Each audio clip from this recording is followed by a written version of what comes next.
highest friend warned that your innocence, upon which I would have staked my life, failed to meet the test I set. I called his wisdom a sin. Now I know that. You have killed my love. You've been false, not to me, to the ideal I had formed. You used to stir my imagination. Now you are nothing to me. I will never see you again. I will never mention your name. I will never think of you. Henceforth I shall live only for pleasure.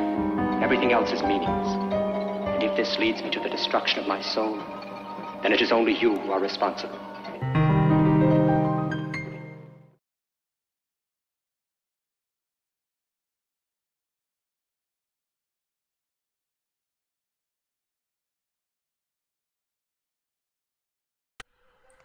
Vous êtes tous réunis, vous êtes tous arrivés.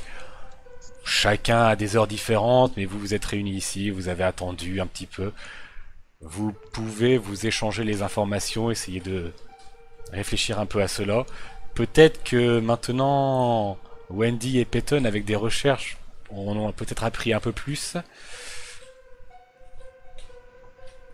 Une chose en tout cas qui m'a intéressé dans mes recherches, bon, je me suis pas mal concentré sur la ligne de notre rêve, le demi-sang de son sang à temps. Donc on avait imaginé hier que c'était un lien familial, et donc je me suis concentré sur les cultes de poulpe. Donc j'ai trouvé le fameux culte de Cthulhu, qui est un culte assez intéressant. Et entre autres, ce fameux Cthulhu aurait différentes progénitures, donc, qui pourrait correspondre à un demi-sang, 4 fils, filles, dont en particulier une fille, Stilla, qui serait une fille qui, dans certains cas, pourrait redonner naissance à Cthulhu. Et Cthulhu qui serait évidemment un être malveillant, endormi, qui pourrait nous menacer. Je pense que si la porte de mon retour, ce pourrait être justement cette fille qui pourrait redonner naissance à Cthulhu. Je ne sais pas si Peyton a d'autres éléments. Oui, alors moi de mon côté, pareil, hein, j'ai accentué mes recherches sur un culte d'un démon poulpe, parce que c'est ce qui est ressorti de mon rêve. De mon côté, j'ai trouvé une ville, une cité, liée, avec des coordonnées qui pourraient nous intéresser. Et j'ai fait des recherches aussi sur la tour de Mostag, qui se situe effectivement au Pakistan. Donc, voilà.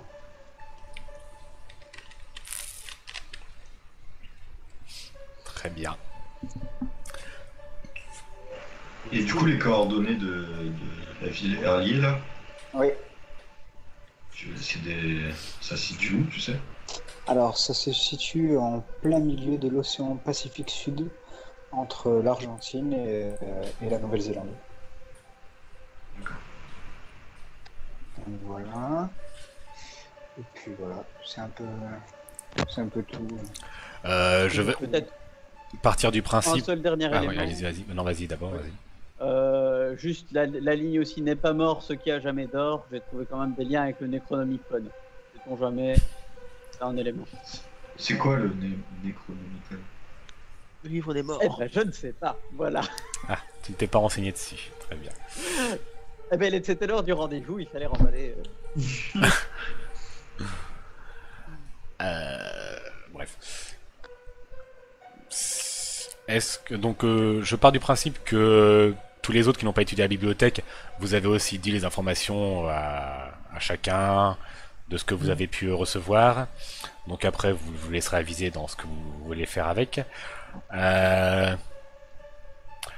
Wendy Peyton, est-ce que à la limite, étant donné que Nathaniel a été là pour vous aider, est-ce que vous voulez faire un test pour peut-être un petit peu plus... Nathaniel pas Théodore? Oui, Théodore, très vote, excuse-moi. Oui. Ok. Nathaniel est le reporter, excuse-moi. Oui, Théodore, comme il était là un peu pour vous aider, est-ce que vous voulez faire un test en même... Enfin, On va tenter. pour savoir Peut-être on va si je peux vous donner quelque chose en plus. 31. Tu me fais un dessin aussi, Peyton? Oui. Je vous l'aurais fait sur un 60. Enfin, tu me le fais sur un descend, mais ce sera du 60 ou moins. Donc pour l'instant, pour Wendy, ça passe. Donc L'information y sera. Oh, et 4, parfait. C'est notre ami, c'est notre bon connard. Oui, mais ce n'est pas une réussite critique. C'est un très bon score, mais les réussites critiques n'est qu'à 1. Mais c'est un très très bon score. L'information en plus que je vais vous donner. En plus de tout cela, donc tu as eu beaucoup de noms aussi quand t'es renseigné sur le culte de Cthulhu. Yog-Sothoth, Nyarlathotep. Je vous te le dis comme ça, c'est pas deux. Tu as eu aussi le nom de Astur, celui dont on ne prononce pas le nom. Tu as eu des noms comme les Biaké ou autres. Tout ça, ce sont des entités. Azathoth aussi, peut-être.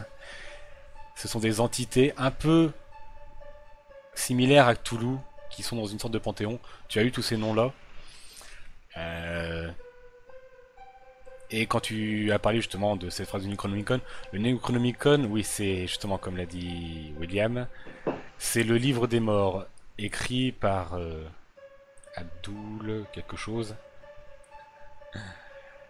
Je ne pourrais pas te dire, mais c'est voilà, c'est le livre des morts qui en sait énormément sur ce culte. Exactement, c'est très difficile à prononcer. Mais qui en sait énormément sur ce culte.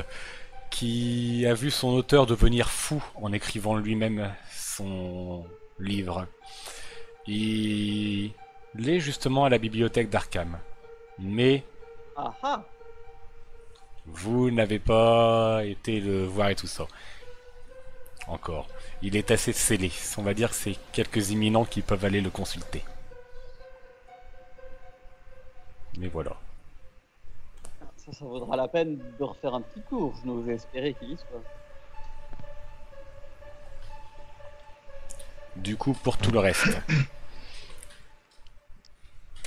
que décidez-vous de faire maintenant? Je pense En fait, que... Ouais. vas-y. Je pense qu'il faudrait qu'on aille voir ce livre des morts, impérativement. Et après, il y a aussi l'histoire des noms à récupérer du journaliste, enfin de Lewis. Je te donne 6 000 euros. Enfin, 6 000 dollars. Va voir ton informateur, donne-lui les 6 000 dollars, récupère les noms et nous allons à la bibliothèque. Et du coup, j'y vais avec qui? Qui veut t'accompagner? Moi et... En fait, non, parce que je crois qu'on est tout... À part toi... Peyton. Et Peyton, ouais, Seul c'est ça. Il n'y a que Peyton qui n'a aucun contact spécial avec Lewis. Tous les autres sont en mauvais termes avec lui. Je veux bien venir, mais je suis piètre bagarreur si on se fait attaquer. Oui. C'est pas grave, c'est pour... C'est au cas où. Et puis, il n'est pas censé savoir ce que tu ne sais pas faire. Enfin, il n'a pas une tête de bagarreur du tout. Il a peut-être une canne d'épée, hein. Il sait faire des scrims, je sais pas. Hein. Truc coloré. Allons-y. Du coup, on dort, en fait, j'imagine. Alors, donc, on s'est parti. Il y en a deux qui vont essayer de voir le Necronomicon, je sais pas trop quoi. Et deux autres qui vont voir Lewis. Et le dernier?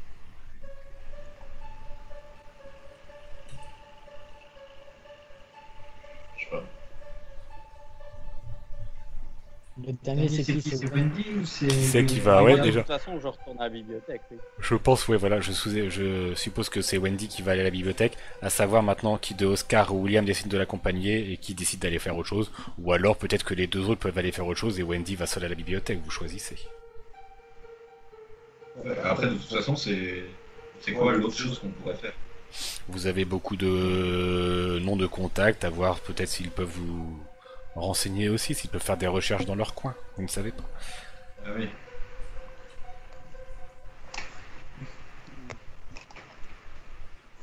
Mais voilà. Charles c'est qui déjà? Charles Charleston, c'est... Excuse-moi. C'est un universitaire.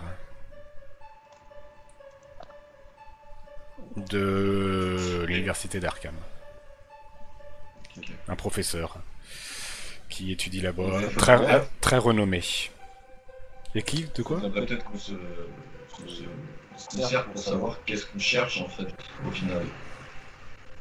Parce qu'on a été affecté par la fumée, mais On est un petit c'est- peu parti pour chercher des informations sur le culte de Cthulhu. Ouais. Finalement, toutes nos recherches ont quand même fait ressortir ce nom en commun.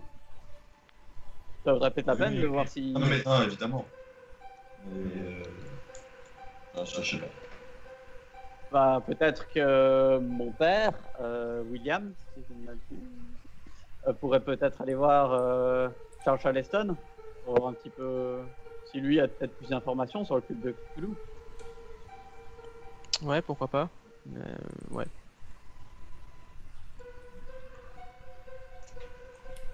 Tu peux. Et du coup, toi, Oscar, tu vas avec William, avec Wendy, ou avec ou tu cherches encore ailleurs? Non, je sais pas. Peut-être voir Charles. D'accord. Donc Wendy toute seule à la bibliothèque, très bien, façon pour lire des livres ça peut se faire, il n'y a pas besoin de grand monde. Oscar, William, vous avez... Avec son pote. Ouais. Ça. En plus, voilà, c'est ça. Avec 13 volts. Donc très bien. Vous terminez votre soirée ici, peut-être mangez-vous ensemble, peut-être buvez-vous encore un dernier verre ensemble, et continuez à parler de tout cela, toutes ces étranges choses qui vous sont arrivées. Puis au final, vous vous dites, vous ne sentez pas de séquelles ou autre dans le corps, donc peut-être que, puis là, vous vous renseignez pour rien, on ne sait pas trop, peut-être que tout cela n'était qu'une illusion. Vous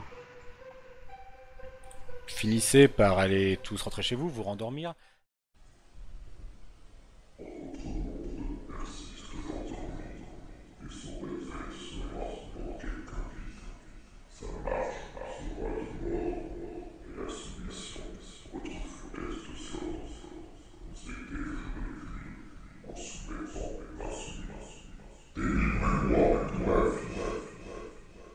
Et en ayant fait ce rêve, vous allez tous me faire un des 3 de santé mentale.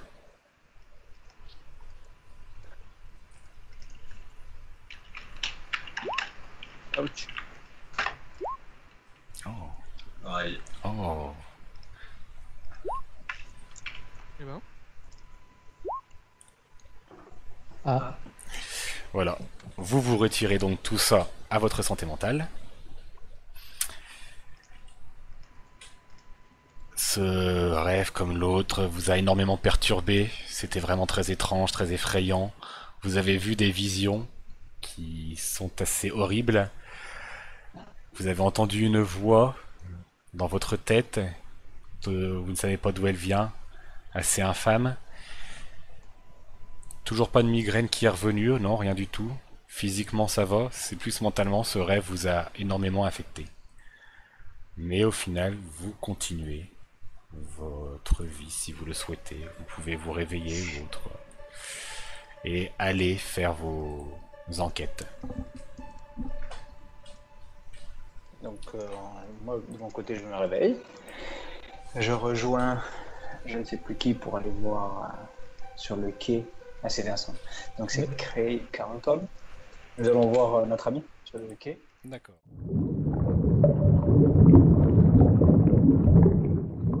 Donc, vous arrivez donc chez Lewis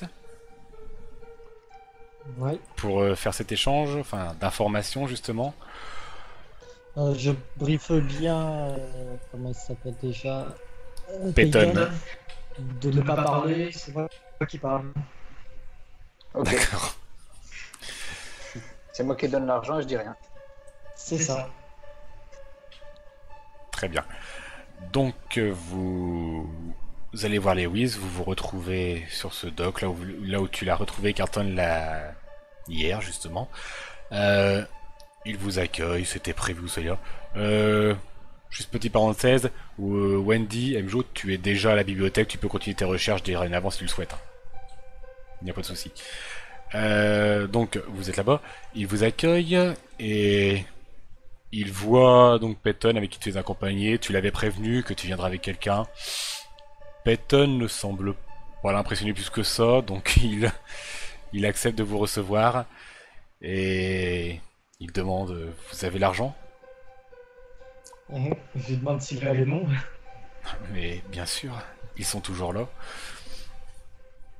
D'accord, donc Elton lui ouvre la valise pour lui montrer qu'il y a l'argent. Et moi, je dis à Lewis qu'il aura l'argent dès que je reprends les adresses. D'accord. Il t'indique les noms de deux personnes très riches, haut placées, difficiles d'accès, qui s'intéressaient beaucoup à ce genre de culte dont vous avez parlé, qui ont voulu lui racheter des artefacts étranges en rapport avec ces cultes justement, car il s'y intéressait. Tu as le nom de Maria Oscario, une Espagnole très riche qui vit à Barcelone, dans la région de Barcelone, un beau château dans le coin qu'elle possède. Et il te donne le nom de Fang Shui, un chinois quant à lui, qui donc pareil très riche et qui a une maison, un domaine un peu isolé dans les terres de Chine, là-bas. Et il te donne des adresses et tout pour y accéder. Je peux faire un jet d'intuition afin de savoir s'il est en train de me mentir ou pas. Tu peux si tu le veux, oui.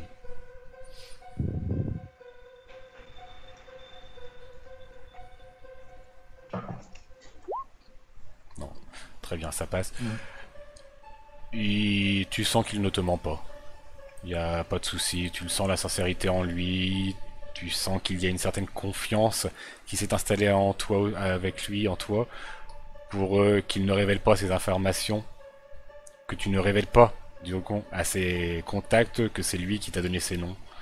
Et voilà, il t'a donné ses noms, il a eu son argent, c'est bon, ça n'ira pas plus loin. D'accord, donc tout le monde est content. Je m'adresse à Peyton pour savoir si, discrètement, savoir s'il a besoin d'aborder un autre sujet. Oui, pose-lui la question, savoir s'il a déjà voyagé entre l'Argentine et l'Australie. Ça, oui, puisque comme j'ai partagé mes infos hier soir, il est au courant que il a trouvé des artefacts en plein cœur du désert australien, donc forcément il y a voyagé.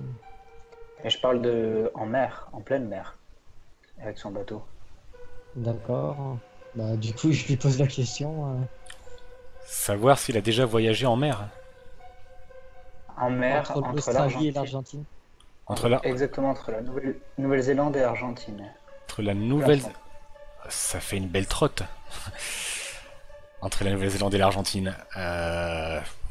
J'ai peut-être dû aller, oui, dans ces zones-là, les traverser simplement. Après m'y arrêter, non, c'est l'océan Pacifique, il n'y a pas grand-chose à y faire.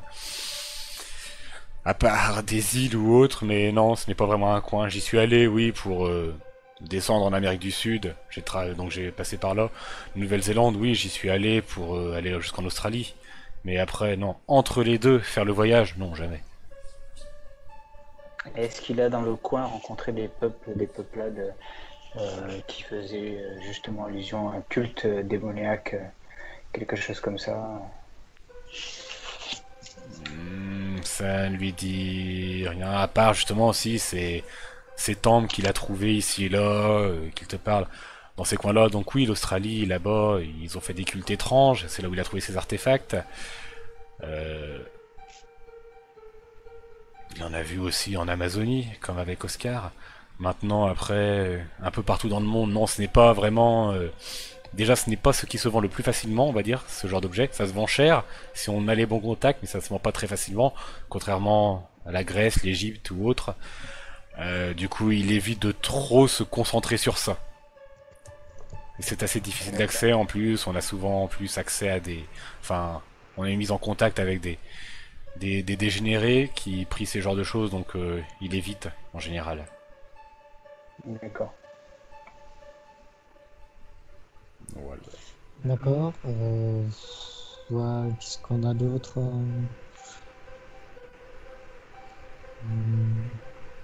Bah du coup, Pas plus. je dis que je tiendrai au courant pour des prochaines, des prochaines informations que j'aurai sur l'expédition d'Oscar. Ça On m'in- reste en contact là-dessus. ça m'intéresse beaucoup, oui, effectivement. Recontactez-moi assez vite pour Dessus ça. et que de la même façon, si lui, s'il trouve des informations sur les calamars Les et calamars, d'autres noms absolument. d'acheteurs, Oui, ou les d'autres calamars. noms d'acheteurs potentiels. Moyenne en finance, bien évidemment. Bien sûr, cela va de soi. En parlant de finances, est-ce que j'aurais pas 3000 $ supplémentaires dans ma poche? Supplémentaire, si tu as prévu de les emmener avec toi, tu peux. Sinon, c'est pas quelque chose qu'on se balade en soi, en général, comme ça. C'est quand même une belle somme. Maintenant, si tu as prévu de les emmener avec toi, pourquoi pas? Qu'est-ce que tu veux en faire? Je, Je peux accepter, je oui. je voudrais négocier un nom supplémentaire. Un nom supplémentaire? Mhm. Non, non, c'est le jeu que j'ai fait tout à l'heure, c'est voilà, il n'a que 2 noms à te Ah, donner, d'accord. il n'a que 2 personnes dans ses connaissances qui ont ça. Il n'en a pas plus. Ça, D'accord. D'accord. donc tu as 3000 $ avec toi, mais pour pas grand chose. Voilà. Tu paieras un bon restaurant. Ça va faire dépouiller. Un beau resto. Voilà. Bref, messieurs, je pense que nous en avons fini ensemble. Je peux vous laisser vaquer à vos occupations. Je vais vaquer aux miennes. Et recontactez-moi au sujet de ce cher Oscar et de son expédition. Ça m'intéresse de savoir où il va fréquenter cela. Très bien. Du coup, vous vous saluez, vous repartez en assez bons termes finalement, pour le moment. Et pour vous, votre journée est terminée.